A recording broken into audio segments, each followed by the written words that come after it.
Assalamualaikum warahmatullahi wabarakatuh.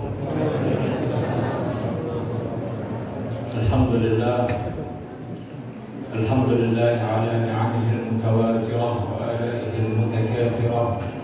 Wassalatu wassalamu ala sayyidina Muhammadin sayyidi ahli dunya wal akhirah wa ala alihi wa sahbihi an-nujum az-zahirati wal budur al-bazirah. Yaqulu Allah tabaraka wa ta'ala fi kitabih al-karim: Ya ayyuhalladzina amanu irka'u wasjudu wa'budu rabbakum waf'alul khaira la'allakum tuflihun.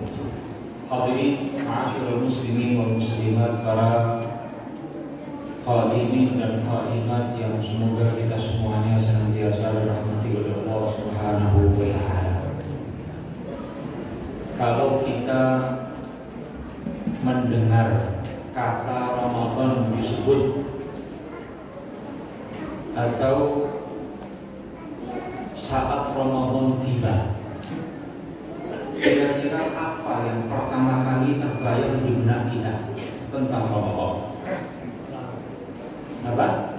Tarawih. Ada lagi? Saum, puasa. Ada lagi? Sahur. Apa? Olah. Apa lagi? Gorengan ulang tahun. Korma. Apa lagi? Kebanyakan THR.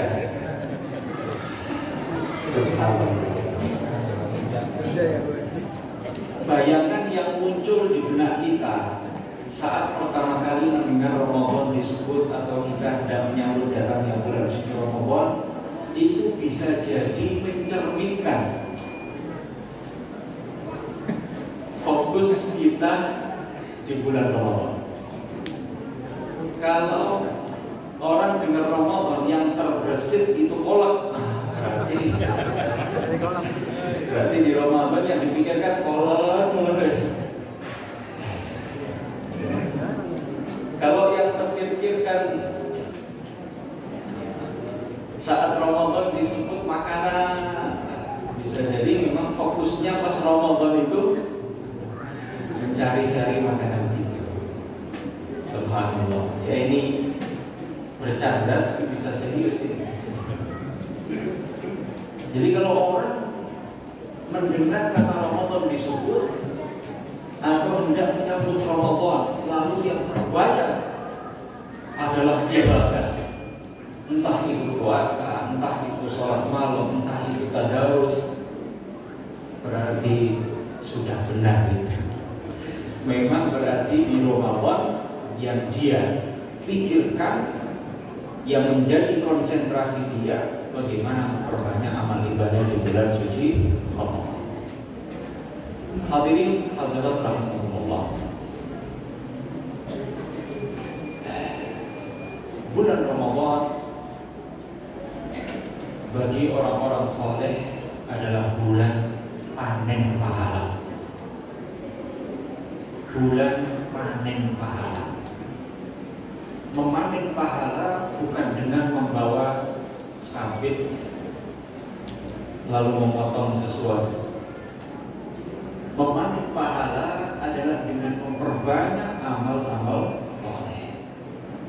Yang melakukan amal soleh sebanyak-banyaknya dengan niat yang ikhlas karena Allah Ta'ala, dengan menyesuaikan dengan aturan cara pelaksanaan amal ibadah itu sesuai dengan aturan agama, maka dia panen pahala.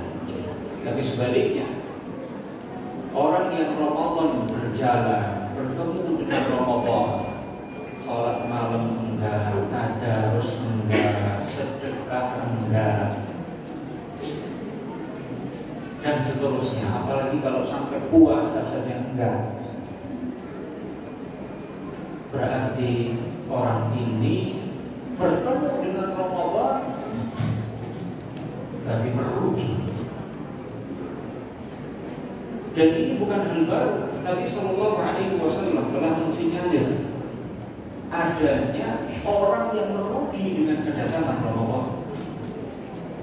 Dalam salah satu hadisnya Nabi Shallallahu Alaihi Wasallam bersabda, "Bu'dan liman adraka walidayhi falam yudkhilahul jannah." Sungguh merugi orang yang mendapati kedua orang tuanya masih hidup lalu tidak menyebabkan dia masuk surga dengan cara berbakti kepada keduanya. Sungguh merugi orang mendapati kedua orang tuanya masih hidup lalu tidak menyebabkan dia masuk surga dengan berbakti kepada kedua orang tua yang masih hidup itu. Bukan liman adraka Ramadan falam yughfar lahu. Sungguh merugi orang yang kedatangan Ramadan lalu tidak menyebabkan dosa-dosanya diampuni oleh Allah Subhanahu wa taala. Bu'dan liman dzukirtu 'indahu falam yusalli 'alaihi. Sungguh merugi orang yang namaku disebut di dekatnya lalu tidak bersalawat dan salam untukku. Salawatu Rabbi wa salamuhu ala Rasulillah. Jadi Nabi sudah mewanti-wanti ada orang yang merugi padahal dia bertemu dengan Ramadan. Orang yang tidak diampuni dosa-dosanya saat setelah Ramadan berlalu. Siapa itu? Diketahui orang yang Ramadan tiba, Ramadan berjalan, ya, di saat orang-orang soleh memanen pahala, orang ini tidak memanen apa-apa, bahkan bisa jadi terkena atau terjatuh dalam perbuatan dosa. Ma'asyiral muslimin wal muslimat, para sholimin dan sholimat, para qaimin dan qaimat rahimahullah. Orang-orang soleh di luar Ramadan itu punya wirid.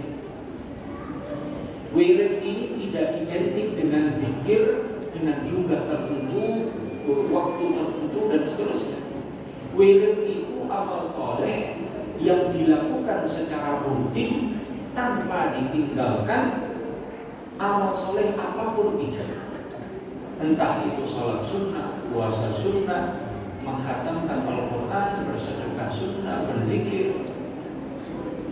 Orang-orang soleh itu selalu punya wirid. Wirid itu amal soleh, bisa salat, bisa puasa, bisa zikir, bisa baca Al-Quran yang dirutinkan dan tidak pernah ditinggalkan. Sahabat Abu Hurairah misalnya, beliau punya wirid sebelum tidur dia harus menyelesaikan zikir sebanyak 12.000 kali subhanallah. Beliau gak akan tidur sampai selesai 12.000 kali subhanallah.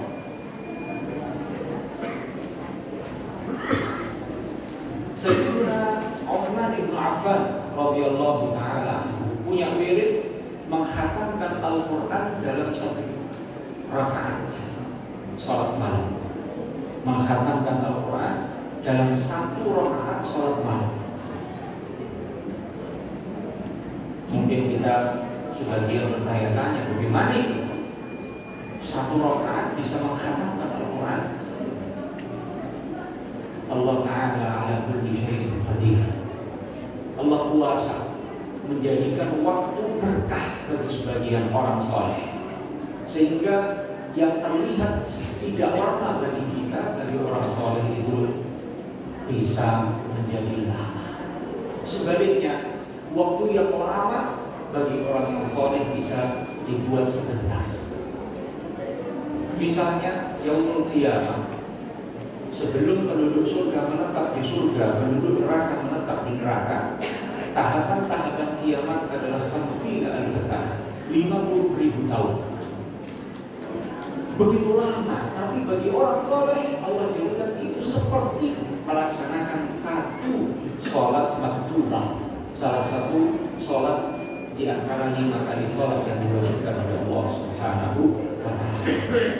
Allah kuasa menjadikan yang jauh dekat, yang dekat jauh. Allah kuasa menjadikan sempit bagi sebagian orang, tapi dia sebetulnya luas bagi orang yang lain. Kuburan yang hanya tingginya mungkin 2 meter, lebarnya 1 meter,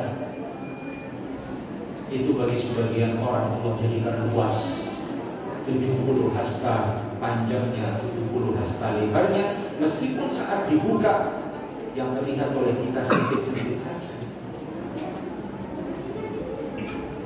Saat Nabi SAW ditanya tentang Baitul Maqdis di pagi Mukjizat Al-Isra wal Mi'raj, beliau diminta bukti jika memang benar-benar telah pergi malam itu ke Baitul Maqdis, suruh jelasin berapa jumlah pintunya, berapa jumlah jendelanya. Maka Allah Ta'ala jadikan Baitul Maqdis, Masjidil Aqsa yang begitu jauh menjadi dekat dalam pandangan Nabi SAW, sehingga beliau dengan mudah menghitung jumlah pintu, jumlah jendela yang ada. Allah Ta'ala kuasa menjadikan jumlah yang sedikit terlihat banyak bagi sebagian orang, dan jumlah yang banyak terlihat sedikit bagi sebagian orang. Perang Badar, kaum musyrikin berjumlah kurang lebih 1 juta orang. 1 juta orang atau 1000 orang, berjumlah 1000 orang, tapi oleh orang Islam terlihat sedikit. Kaum muslimin yang berjumlah 300-an orang terlihat oleh orang kafir banyak. Allah ala kulli syai'in qadir. Sayyidina Utsman punya wirid mengkhatamkan Al-Quran ya dalam 1 rakaat salat malam. Sebagian ulama punya wirid khatam Quran per seminggu sekali, ada yang per 3 hari sekali, ada yang per sehari semalam 1 kali. Ali Zainal Abidin punya wirid salat sunnah setiap harinya 2000 rakaat salat sunnah. Imam Ahmad bin Hanbal setiap malamnya salat sunnah 300 rakaat. Al-Habib Abdullah bin Husain bin Fahir, pengarang kitab Sunnah wa Taufiq, beliau punya wirid 10 juz dalam salat tahajud, 8 juz dalam salat duha. Zikirnya La ilaha illallah, Ya Allah, dan salawat Nabi masing-masing setiap sehari saat malam 25.000 kali. 25.000 kali La ilaha illallah, 25.000 kali Ya Allah, 25.000 kali salawat kepada baginda Rasulullah sallallahu alaihi wasallam. Ini rutinitas wirid para ulama, para salafus saleh, para salihin di luar Ramadan. Kalau di bulan Ramadan tidak beraturan semuanya itu. Para ulama, para salihin memaksimalkan sebanyak mungkin amal ibadah yang bisa mereka perbanyak. Al-Imam Syafi'i radhiyallahu ta'ala anhu di bulan Ramadan dalam salat malamnya mengkhatamkan 60 kali khatam Al-Quran dalam salat, belum yang di luar salat. Ini artinya bahwa bulan Ramadan adalah bulan ibadah. Para ulama, para salihin memaksimalkan amal ibadah mereka di bulan suci Ramadan melebihi wirid-wirid yang sudah dikerjakan di sehari-hari di luar bulan suci Ramadan. Subhanallah. Oleh karenanya sangatlah rugi orang di bulan Ramadan ya, saat orang-orang soleh panen pahala, sementara orang ini merugi karena tidak ikut-ikutan memanen pahala, hanya karena menuruti hawa nafsunya, hanya karena mengikuti godaan rayuan syaitan. Hadirin ma'asyiral muslimin wal muslimat rahimakumullah. Salah satu keistimewaan bulan Ramadan adalah ibadah puasa. Kita semua sudah sering dengar al-hasanatu bi'ashri amsalha.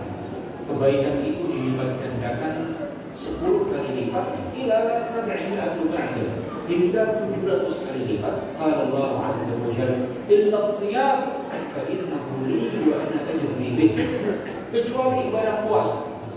Ibadah puasa adalah dikerjakan murni karena Allah, sirr bainal 'abdi wa rabbih. Ibadah puasa itu ibadah rahasia antara Allah dan hambanya. Seorang hamba itu subhanallah, jika dia tidak takut kepada Allah, maka dia bisa saja berpura-pura puasa, berpura-pura bibirnya kering. Ya, akan tetapi tidak demikian faktanya. Innahu taraka ta'amahu wa syarabahu min ajli. Ini orang puasa, menjauhi makanan, minuman, syahwat-syahwat nafsunya hanya karena taat kepada Allah. Tidak ada seorang pun yang melihat, tapi dia tidak makan, tidak minum, tidak membatalkan puasanya karena taat, patuh, tunduk, takut kepada Allah Subhanahu wa Ta'ala. Karena itu alasannya pahalanya bisa dilipat gandakan lebih dari 700 kali lipat. Berbeda dengan amal-amal yang lain.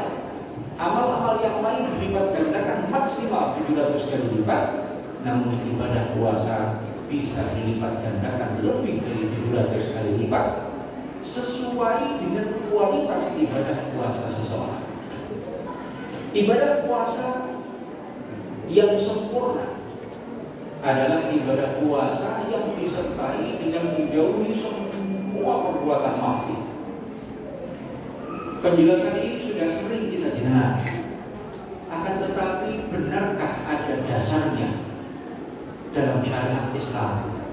Benarkah puasa yang sempurna itu adalah puasa yang tidak disertai dengan perbuatan maksiat satupun saat orang berada di bulan suci Ramadan? Jawabannya memang demikian. Nabi SAW bersabda, "Man lam yada' qaul az-zuri wal 'amal bihi, falaysa lillahi hajatun an yada'a ta'amahu wa syarabahu." Barang siapa tidak meninggalkan berkata bohong dan mengamalkan perkataan yang bohong, maka puasanya saat dia menjauhi makanan, minuman dan seterusnya itu tidak dipedulikan oleh Allah, tidak diterima oleh Allah Subhanahu wa Ta'ala. Ini hadis riwayat Al-Bukhari dalam Sahih. Dalam hadis lain Nabi SAW bersabda, "As-siyamu junnah ma lam yakhridha bil ghibah."